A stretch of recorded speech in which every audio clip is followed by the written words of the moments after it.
When Confederate leaders came home from the war, many returned to the same old positions of power that they'd held before. Republicans and black legislators who had been installed under Union occupation were now voted out. Their work was dismantled, and harsh new laws were passed to restrict the freedom of blacks.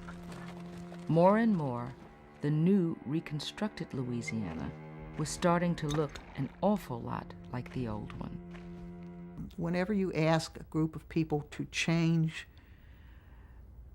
as the North was requiring of white Southerners, to change the way they deal with things in their everyday lives, everyday encounters with black people, whenever you ask something like that, there is going to be heavy-duty resistance, and there was. The moderate Reconstruction policies of Presidents Lincoln and Johnson had already begun to fray. The uprising in New Orleans unraveled them altogether.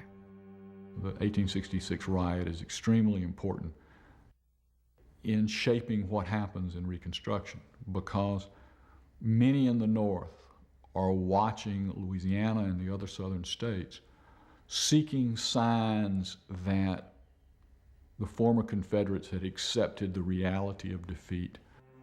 When the Republican Congress convened in December of 1866, it seized control of Reconstruction from President Johnson. There is anger in the North. Many of the North's sons had died in the war. Therefore, we're going to make these people pay. We're going to teach them a lesson that they will never forget so that they'll never try this again. We're going to punish them, and that was a fundamental aspect of radical Reconstruction.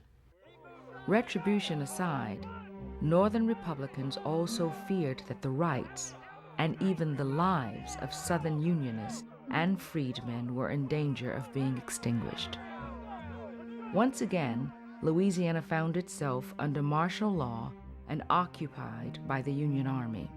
This time, it was under the command of General Philip Sheridan. Sheridan ordered the removal from power of many state and local officials, including the governor. The people who had elected them were outraged. The South became the only part of the country, the only part of the United States ever to be occupied by a foreign, quote-unquote, army. Known as radical Reconstruction, the policies of the next 10 years were meant to tear down the social structures that had existed in Louisiana since its founding.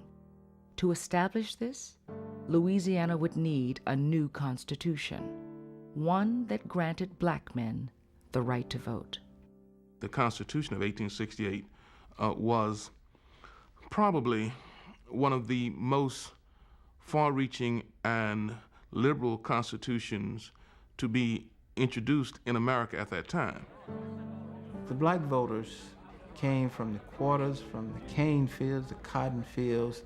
They got up early in the morning and walked long distances during the day, in the heat of the day, in the sun, in the rain, to exercise their right to vote. Some, however, would lose this privilege. The new Constitution went further than most Southern states in stripping ex-Confederates from voting rolls. The majority of the voters now were people of color.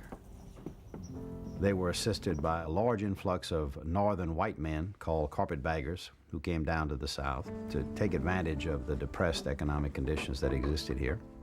Many carpetbaggers were indeed driven by greed, others by a genuine desire to bring progress to the South.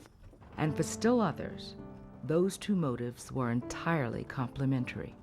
Carpetbaggers dominate Louisiana to a greater degree than they do any other state. Not only are both of the governors under radical Reconstruction carpetbaggers, but 10 of the congressmen elected during Reconstruction are carpetbaggers. Carpetbag rule is a myth in some states. In Louisiana, it is no myth. The world had been turned upside down. White men whose families had ruled the state for generations were removed from government and replaced by blacks and strangers from the North.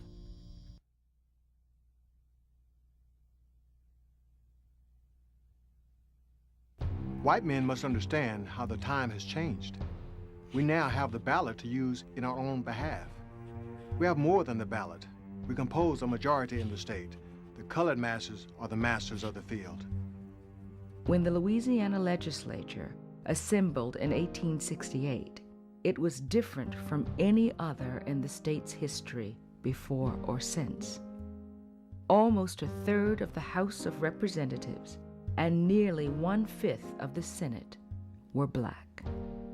This was something that was unseen and unheard of, and probably for most people unthought of before that time. And it meant that individuals who were involved in the political game in Louisiana had to reckon with not only black folk as voters, but black folk as players in the game, so that it was a different hue around the table when people sat down to make public policy. Generally, the interests of the old Confederacy were represented by the Democrats. Blacks, Unionists, and carpetbaggers from the North fell in with the party of Lincoln, the Republicans. The black voters didn't have any party to go to other than the Republican Party. And the number of white Republicans was relatively small compared to white Democrats. So the white Republicans, who often assumed a leadership role in party politics, depended on black votes for their success. The political leaders that were produced by the black community were men of vision and of foresight, and men who had capabilities and qualities that also may have been feared by some within the community. Indeed, even their political enemies begrudgingly acknowledged the impeccable honesty of leaders like Oscar Dunn, Louisiana's first black lieutenant governor.